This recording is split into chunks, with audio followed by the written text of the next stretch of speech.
Hey guys, this is Cyrock Omega, and welcome back to Let's Play Sly Cooper and Thievius Raccoonus, going through the Master Thief Sprints here, now in, what's it called? Sunset Snake Eyes. If you're looking through this, just want to see a successful run of these, you can mute the video, you don't need to hear me at all, and just watch and enjoy, or if you need help getting through this.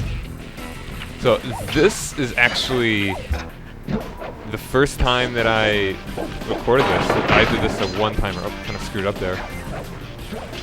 Got hooked on a rock there. So it's like, yeah, these Master Thief sprints don't need to be perfect by any means. That you can do little scrubs here and there. It's not like an ultra super speed run thing. But yeah, this is actually the first time going through this level. This is my first attempt. I had so much difficulty with the regular go through. I guess it felt merciful and just allowed me to go through this rather easily. A not so rocky start, in fact. And yeah, I was really surprised that I was able to do that so easily, or am going to be able to finish it this easily. It's nothing really actually screwed with anything except for this a little bit, and that was remedied rather shortly. And yeah, here we go. It was just one attempt. That was not difficult at all. For me, at least. This one, on the other hand, was more annoying. Probably the most difficult out of any of the ones in Sunset Snake Eyes. It took me a while to realize that it's just best to smack that guy instead of trying to jump up on those slot machines. And rolling along this part isn't that good, because those little bumps will kind of shoot you up and be bothersome. And also just smacking these guys as well is probably the fastest way instead of trying to get around them. So violence is the answer. Jump down there, ignore everything to the right. This one you can get around very easily. And this is kind of a weird thing right here. See, I did not get in the guy's line of sight at all, but it automatically decided that he saw me. And therefore I had to kill him to make sure I didn't die, and then I had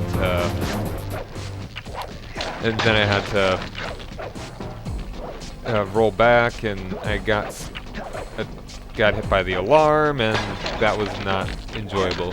I didn't realize until this run, which is the successful run, that that's actually how it went down. And then I kind of screwed up there a little bit as well.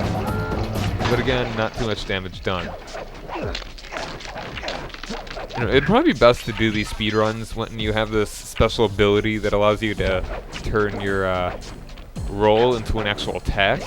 But that's not until, I think, the next world, until Vicious Voodoo, which is, spoilers, that's what it's going to be. But, I don't know, I just kind of wanted to get these out of the way sooner rather than later. Which, I mean, it would have been good if I did these as, like, an extra, like, kind of bonus episodes, but whatever, didn't feel like it. Now, I thought I was kind of screwed because I didn't fall down on those immediately. This is what caught me the first time, and I think the only time that I actually ran out of time, it was because of this. Otherwise, I died.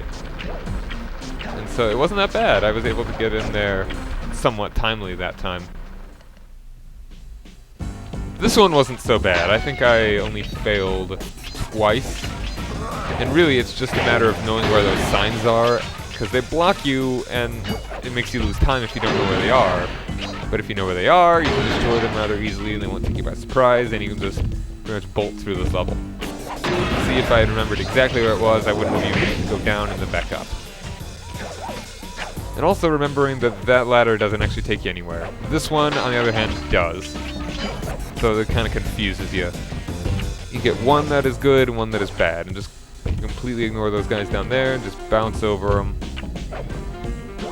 And try and sneak through here as quick as possible. Gotta make sure you don't get caught.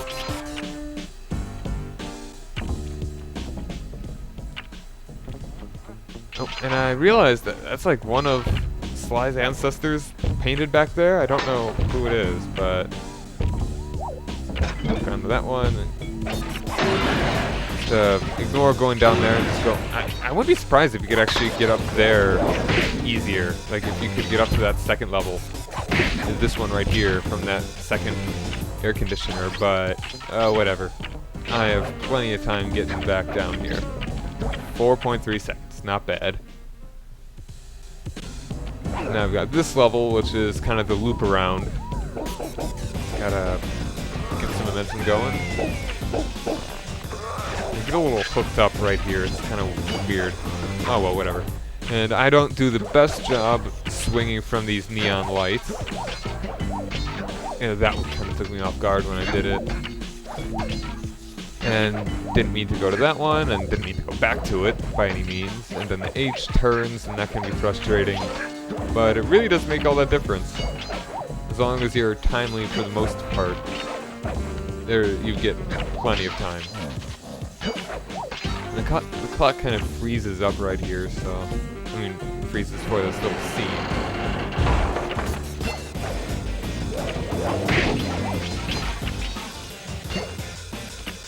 And zig... Oh. Yeah, what's kind of annoying about the roll is that if you hit a wall, you just kind of slow down and bounce in the wrong direction. So it can be... It's kind of a double-edged sword when it comes to the speed runs. These Master Thief sprints. Because they can make all the difference. 1 second can make the difference, but I got all those coins, I think. But the roll can also be very difficult because you bounce around everywhere. Now this one I was thinking, oh, where am I gonna come out? How far am I gonna be from the thing? Am I gonna have time? And it's just right there. Not bad.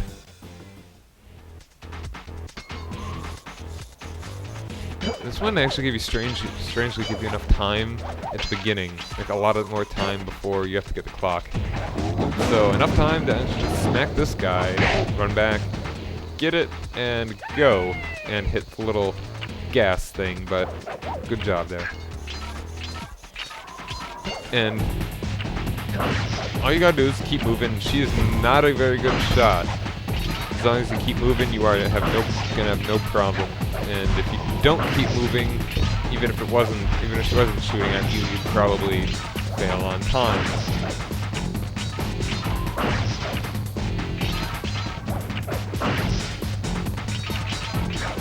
And make sure you grab that, so you don't have to bounce up there. And I realized that it's a bit faster to just kind of jump and climb. That one wasn't as good of a jump. But yeah, jumping up, it was a little faster, and a little precarious there.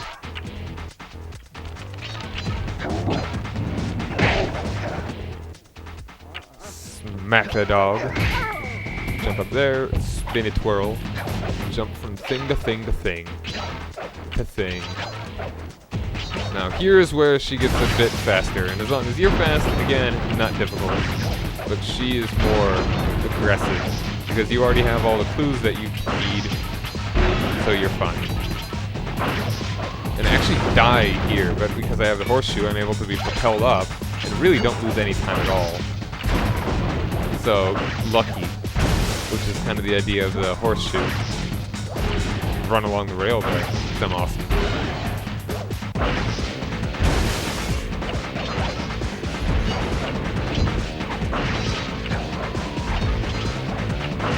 This spinning thing is sometimes kind of precarious, because I keep using that word, fancy word. But, yeah, because I died there one time. One time that actually failed time-wise was because I was one swing behind breaking that thing. I believe that's all of them. Thank you very much for watching.